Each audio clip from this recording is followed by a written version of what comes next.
Greetings everyone. So I'm going to do a series of videos called the Hell series, where here in part 1 I want to talk about how hell is not forever.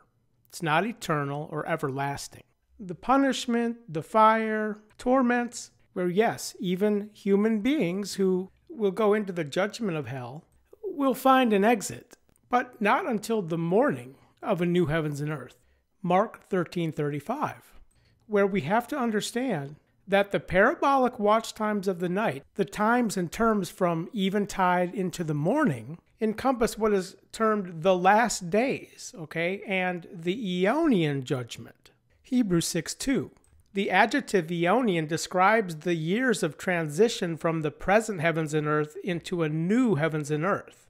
The present heavens and earth is called an eon, and then the new heavens and earth is also an eon, of which the Aeonian judgment concludes this present eon at the end of it. It's not an everlasting or eternal judgment. It's time-termed, according to the watch times of the night.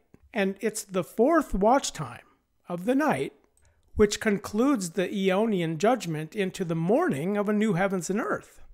So perceive, it's the fourth watch time which encompasses the term of the Gehenna of the fire, the tail end of God's righteous judgment.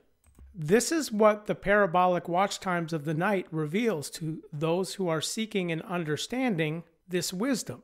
So there is a term, a limited time of the origin beginning of the judgment, eventide, first watch time, but then there's also a finishing, concluding in the morning.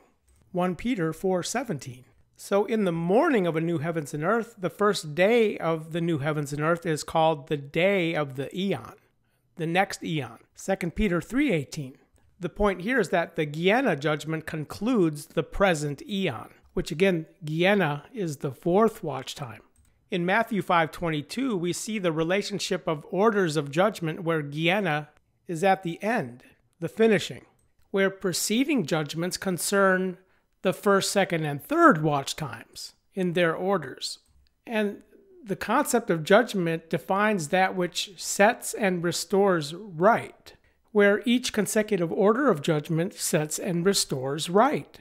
Again, judgment is not forever and ever or everlasting or eternal, but accomplishes a goal in the one being judged, including the fourth watch timers who go into hell, which goal and outcome is the setting and restoring of right, with the consequence of what is termed the Aeonian failure, Mark 3:29, which we'll see in part 2 is not annihilation in relationship to those who are cursed due to the Aeonian failure. Aeonian meaning the conclusionary failure to faith in Christ, which the first 3 watch times afford, but the fourth forfeit and then are cursed, which I'll talk about in part 2, what happens to people when they go to hell.